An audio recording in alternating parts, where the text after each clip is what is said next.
3 years have passed since Boruto and Sasuke disappeared from Konoha. In the heart of the village, Sarada Uchiha walks with a heavy determination. She stands before the new Hokage, Shikamaru Nara, the man who now carries the authority of the Eighth. His office, once Naruto's, feels colder. Sarada pleads again, her voice trembling but unyielding. She asks for Boruto's name to be cleared, for the orders against him to be lifted. But Shikamaru's gaze is sharp. He reminds her that Boruto crossed the line, that chances were given and wasted. Beside him, Konohamaru, no longer the cheerful mentor of Team 7, but now Shikamaru's right hand, adds that Ada's Senrigan gave undeniable proof. The weight of Naruto's death hangs in every word. Shikamaru's voice is firm. Even if he lifted the orders, villagers would still despise Boruto for killing their 7th Hokage. He orders Sarada to return to her duties. She fires back, her tone sharper than she intended. He warns her about her shinobi career, suggesting she may remain a genin forever if she defies him. Her fists tremble. She asks if this is because her father Sasuke was a traitor too. Shikamaru denies it, but she presses harder, recalling Naruto's past when he brought back Sasuke and became Hokage despite still being a genin. Her eyes burn with conviction. Naruto, she declares, is her role model, not Shikamaru. Shikamaru's silence lingers. Sarada storms out, her heart torn between duty and loyalty. Elsewhere, Kawaki visits the hidden prison where Naruto and Hinata remain sealed. His face is cold, but his eyes flicker with unease. He claims his actions are for the village, but his heart is restless. Meanwhile, Sarada confides in Sumire. She vents about her clash with Shikamaru.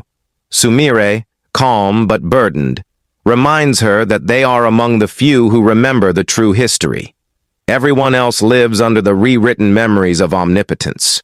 Once, inconsistencies plagued even Shikamaru, like Kawaki's body being modified by Kara despite supposedly being a Konoha child, or Momoshiki's absence in Kawaki's story.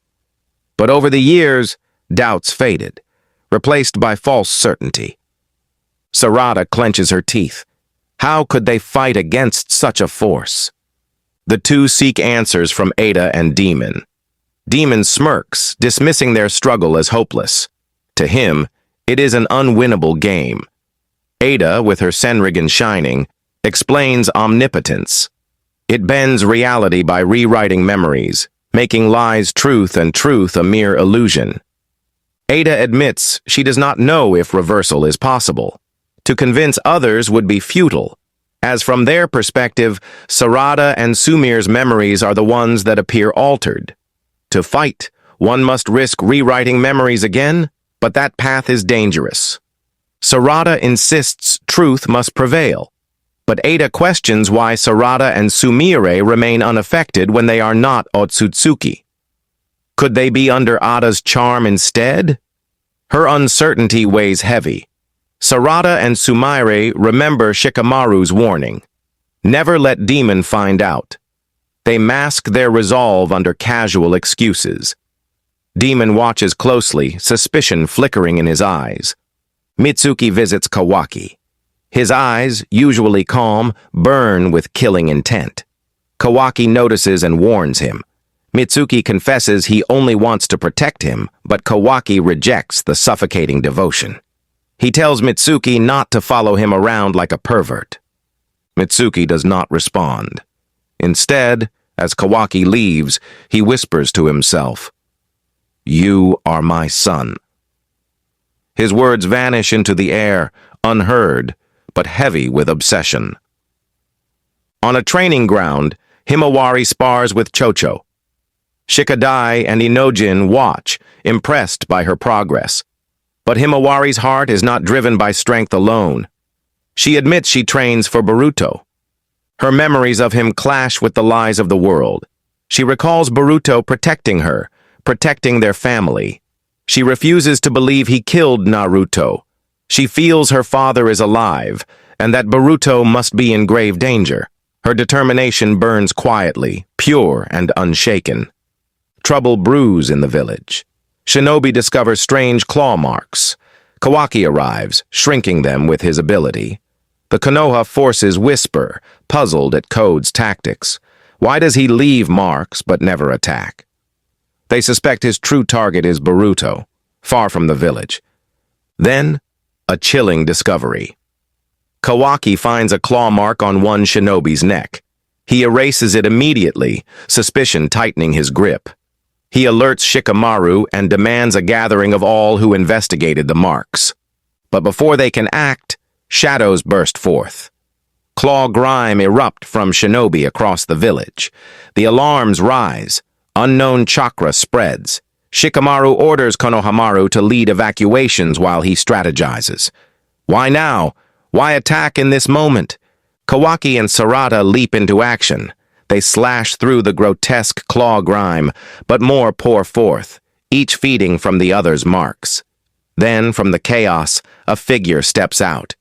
Code. His smile is cruel. His eyes lock onto Sarada. He mocks her, asking where Boruto is. She snaps that Boruto left 3 years ago. Code laughs. He knows. He has been chasing him for 2 years. Today he wants to lure Boruto out by tearing apart his friends, his home. Sarada readies herself, but the air trembles. A sudden impact crashes down. A foot stomps Code's face into the ground. The crowd freezes. Boruto Uzumaki has returned. His eyes, cold yet sharp, pierce through the battlefield. His voice drips with disdain as he tells Code that his attitude is why girls are creeped out by him. The sensors feel his chakra. Kawaki senses him instantly. Shikamaru receives the report. Boruto is back. Ada watches from afar with her Senrigan, captivated. Shikamaru orders all shinobi to focus on Code but remain alert for Boruto's intentions. The village holds its breath.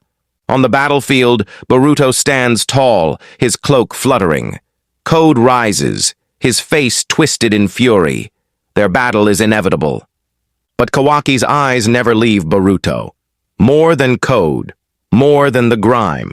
His focus is on the boy he once called brother, now enemy, now stranger. The clash of fate is here, and every shinobi in Konoha feels the weight. The village is no longer the same. The truth is buried under lies, loyalty torn apart by omnipotence, friend against friend, brother against brother. In this storm, Boruto has returned not as the child they knew, but as the shinobi who must walk a path none else can tread. The future of Konoha, and perhaps the world, now balances on his next step.